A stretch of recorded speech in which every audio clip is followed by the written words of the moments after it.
Now, there's multiple reasons behind this problem. The first reason could be if you have not updated your Cash App for a long time. So make sure to update your Cash App because sometimes there's a bug in Cash App and Cash App releases an update to fix it. So until and unless you update your Cash App, it's not going to be fixed.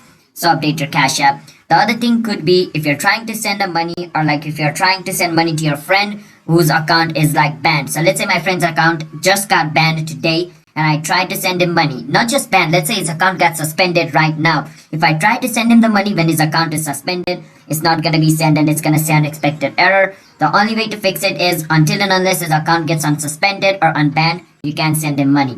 If that's the case. And the other case could be your slow internet connection, which is just like probably causing this problem. So just make sure to check your internet connection.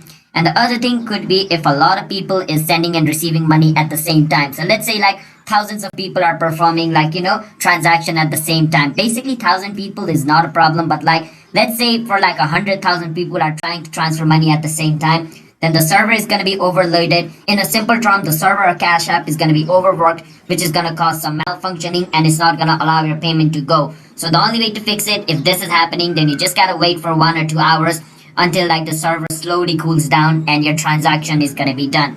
And the other way is simply if Cash App server is offline, which means if they are doing some repair on their server, then it's going to show you this as well. In that case as well, you just gotta, wait until they fix the server. So these are the way on how you guys can fix Cash App unexpected error. And sometimes just deleting and reinstalling your Cash App also fixes your problem.